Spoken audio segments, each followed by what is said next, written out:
नमस्कार, ये आकाशवाणी चंडीगढ़ है। अब आप प्रतिका से प्रादेशिक समाचार सुनिए। प्रधानमंत्री नरेंद्र मोदी ने कहा है कि भारत की G20 अध्यक्षता ने यह सुनिश्चित करने के लिए मान केंद्रित प्रगति पर ध्यान केंद्रित किया है ताकि वैश्वीकरण का लाभ अंतिम मील तक पहुंचे।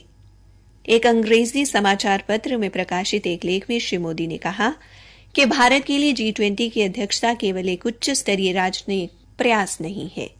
उन्होंने कहा कि लोकतंत्र की जननी और विविधता के मॉडल के रूप में भारत ने इस अनुभव के द्वार दुनिया के लिए खोल दिए हैं।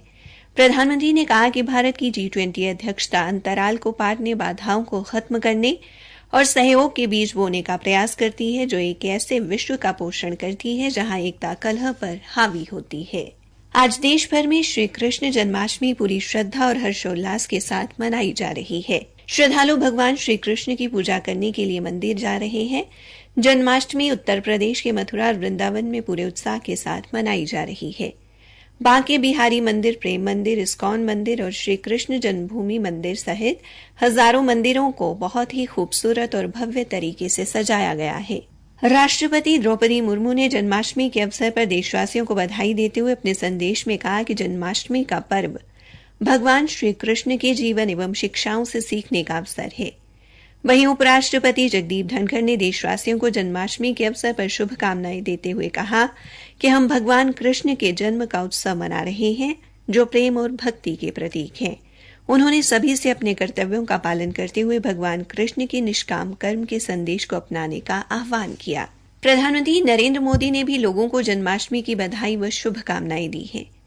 सोशल मीडिया पोस्ट में श्री मोदी ने आशा व्यक्त की कि आस्था और भक्ति का शुभ अवसर सभी देशवासियों के जीवन में नई ऊर्जा और नए उत्साह का संचार करेगा।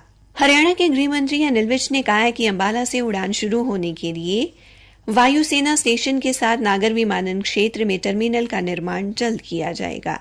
श्री विज ने कहा कि इस कार्य के लिए 20 एकड़ भूमि रक्षा मंत्रालय से ली गई है, जिसके एवज में राज्य सरकार द्वारा 133 करोड़ रुपए की राशि अंबाला के रक्षा संपदा अधिकारी के खाते में हस्तांतरित कर दी गई है। उन्होंने कहा कि यात्रियों को टर्मिनल तक चेक इन के बाद बस से ले जाया जाएगा और विमान के उड़ान भरने और उतरने के लिए वायुसेना स्टेशन की हवाई पट्टी का इस्तेमाल होगा। गृहमंत्री ने यह भी बताया कि हवाई अड्डे का नाम अंबा हवाई अड्डा रखने का प्रस्ताव मुख्यमंत्री को भेजा गया है। आकाशवाणी चंडीगढ़ के समाचार सेवा प्रभाग द्वारा अमृतकाल में शुरू की गई प्रश्नोत्तरी प्रतियोगिता का आज का प्रश्न है, नेताजी सुभाष चंद्र बोस ने 5 जुलाई 1943 को सिंगापुर के टाउन हॉल में कौन सा नारा दिया था? प्रश्न एक बार फिर से सुन लें। नेताजी सुभाष चंद्र बोस ने 5 जुलाई 1943 को सिंगापुर के टाउन हॉल में कौन सा नारा दिया था? अपने उत्तर newsaircht@gmail.com पर तुरंत मेल करें। कल पूछे गए प्रश्न का उत्तर है, गुरुदेव रविंद्रनाथ टैगोर ने नेताजी सुभाष चंद्र बोस को देश नायक की संज्ञा दी थी। इस प्रश्न का सही उत्तर देने वाले हमारे विजेता हैं पंजाब के खरड़ से अभिषेक शर्मा। हरियाणा के पुलिस महानिदेशक शत्रुजीत कपूर ने कहा है कि महिलाओं में सुरक्षा की भावना पैदा करने के लिए जल्द ही राज्य में सेफ सिटी परियोजना शुरू की जाएगी, ताकि वे कार्यस्थलों, शैक्षणिक संस्थानों और सार्वजनिक परिवहन में पूरी तरह से सुरक्षित महसूस कर सकें। उन्होंने कहा कि सबसे पहले रोहतक और गुरुग्राम में ये परियोजना शुरू की जाएगी। श्री कपूर ने रोहतक रेंज कार्यालय में एक संवाददाता सम्मेलन को संबोधित करते हुए ये जानकारी दी।